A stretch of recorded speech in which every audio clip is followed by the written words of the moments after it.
Some bands sell millions of records, some define the sound of an era, and some create the most famous stadium anthems of all time. The Alan Parsons Project? They did all three. But their biggest secret isn't hidden in some cryptic lyric. No, the secret is the band itself. I want you to picture this. It's Chicago in the 1990s. The stadium lights go down, you hear that pulsing electric instrumental kick in, and you just know Michael Jordan and the Bulls are about to storm the court. That track is Sirius, an absolute monster of a stadium anthem. But what if I told you the group behind it was this mysterious studio entity that, well, for all intents and purposes, didn't really exist as a band in the way we think of one? So today, we're going to unpack this whole incredible story. We'll start with that phantom anthem that everybody knows. Then we'll meet the architect of their unique sound. We'll get into the wild director's vision that broke all the rules, uncover their formula for making hits, dig into a legendary lost album, and finally explore what their unique legacy really means. Okay, so let's start right there with that iconic sound. For a whole decade, the Chicago Bulls dynasty was basically synonymous with Sirius. It was the soundtrack to greatness, the anthem of victory. But the wild part is that the group who created this blast of pure energy was a total enigma to the millions and millions of people who heard it every single night. The group was the Alan Parsons Project, a British prog rock outfit that was, well, the complete opposite of a typical rock band. Think about it. No permanent frontman, they almost never played live, and the whole thing was run by a sound engineer. To really get their music, you have to get the guy who started it all.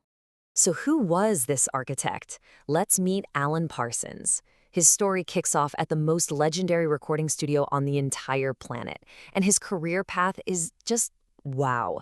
He wasn't just another musician. He was a technical wizard, a true master of sound. I mean, just look at this resume. At only 19 years old, he's in the room as an assistant engineer for the Beatles on Abbey Road. Just 4 years later, he's the lead engineer on Pink Floyd's The Dark Side of the Moon, a sonic masterpiece that would define a generation and get him a Grammy nod. This wasn't just a career, this was a rocket ship. And that's the key right there. His work on Dark Side of the Moon wasn't just about pressing the record button. He was an architect, building an entire world out of sound. This incredible skill for creating these immersive audio experiences made him a superstar producer, and it became the very foundation for everything that came next.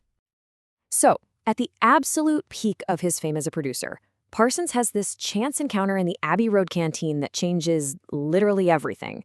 He meets a super talented songwriter named Eric Woolfson, who becomes his manager and creative partner. And Woolfson, he had a truly radical idea. Woolfson had this brilliant thought. He saw how film directors like Hitchcock or Kubrick were the real stars of their movies, and he thought, why can't the music business be the same? Why not treat an album like a film? The producer is the director, and he casts different vocalists for different roles, all to serve one big central theme. And this idea led to a model that was the complete opposite of your typical rock band. Instead of a fixed lineup and a famous frontman, the Alan Parsons Project was really just two guys at its core, Parsons and Woolfson. It was a studio-only creation with no grueling tours and a rotating cast of guest vocalists, each one handpicked for a specific song. And this director's model didn't take long to evolve into this repeatable, brilliant formula.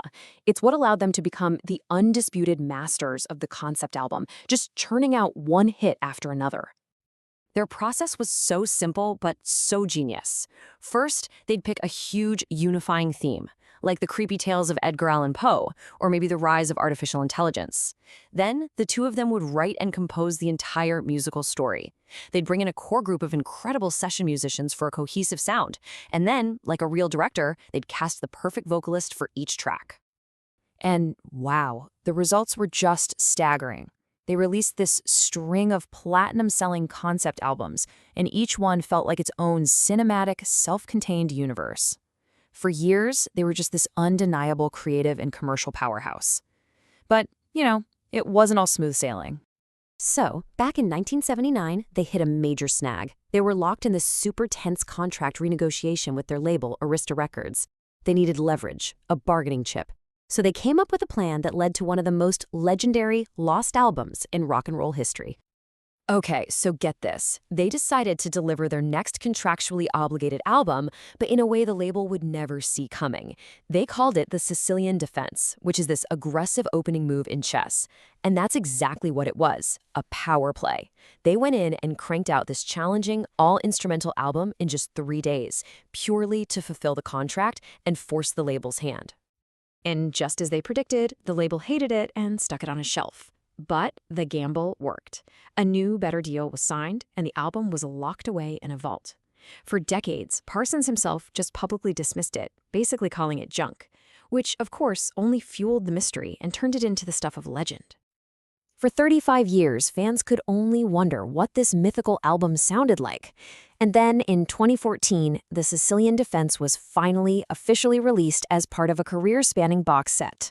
Listeners could finally hear this fascinating piece of music history for the very first time.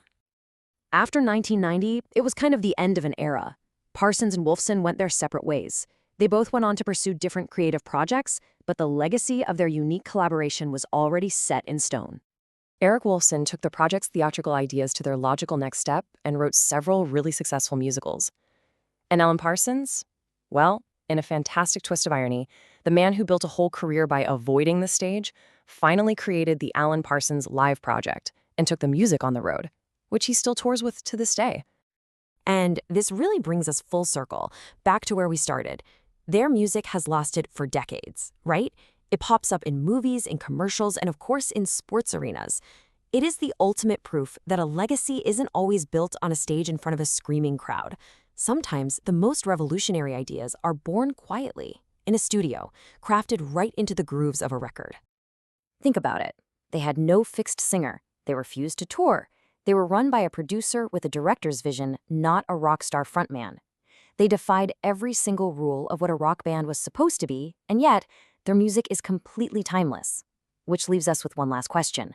By breaking all those rules, did the Alan Parsons Project completely redefine what a band could truly be?